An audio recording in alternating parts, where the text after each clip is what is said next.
There's a quiet story many people tell themselves when life feels heavy, a story that says something must be wrong with them, that they've become lazy, that their discipline is gone, that their motivation disappeared somewhere along the way. But what if that story is wrong? What if the problem isn't that you lack drive, but that your mind has been flooded with too much noise for too long? Too many inputs, too many opinions, too many moments demanding your attention without giving anything meaningful back. We live in a world that never truly stops speaking to us. Screens wake us up, notifications follow us through the day, content fills the small gaps where silence used to exist, and slowly, without noticing, the mind forgets how to rest, how to focus, how to want something deeply again. This isn't laziness. This is overstimulation. The brain was never designed to process endless novelty. It was designed to move, to observe, to reflect, and to recover. When it's constantly pulled outward, it loses its ability to pull inward. That's when everything starts to feel dull. Not because life has nothing to offer, but because your nervous system is exhausted from constant stimulation. This is why motivation feels different now, why excitement doesn't come naturally, why discipline feels harder than it used to. Your mind is not broken, it's overwhelmed. There was a time when boredom pushed people toward creativity, when silence created ideas, when walking without headphones allowed thoughts to rise and settle naturally. Today, boredom is instantly anesthetized. The moment discomfort appears, we escape into scrolling, watching, consuming. And the cost of that escape is subtle but real. The dopamine system becomes misaligned. The reward centers of the brain expect constant stimulation without effort. Slow progress stops feeling rewarding. Deep work feels uncomfortable. Simple routines feel pointless. This is where the internal battle truly begins.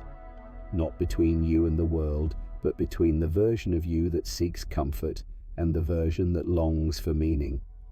This is the real you versus you. Discipline isn't about forcing productivity, it's about protecting your attention, choosing what deserves your energy, and more importantly, choosing what doesn't.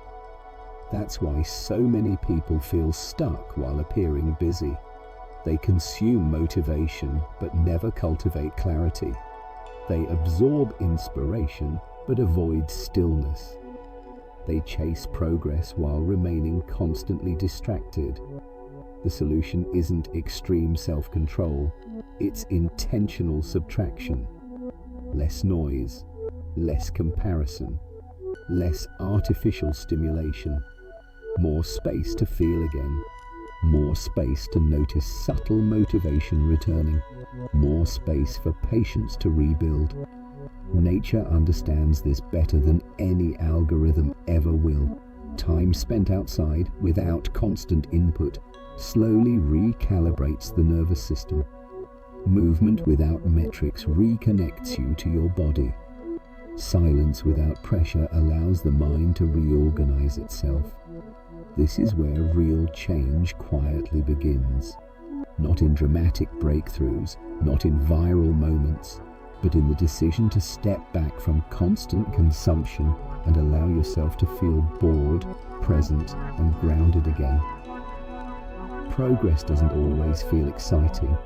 Often it feels neutral at first, sometimes even uncomfortable. But beneath that discomfort, something important is happening. Your mind is learning how to focus again. Your reward system is healing. Your sense of direction is slowly returning. You don't need to overhaul your life overnight. You don't need endless motivation.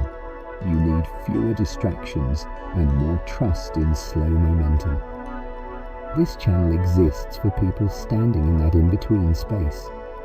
Those who sense they're capable of more but feel blocked by something they can't quite name. Those who don't need louder advice, but quieter understanding. If this reflection resonated, consider staying here. Not for constant answers, but for better questions, for a deeper relationship with your own mind, for reminders that growth doesn't always look impressive while it's happening. Sometimes, the most powerful thing you can do is step away from the noise and listen again, not to the world, but to yourself.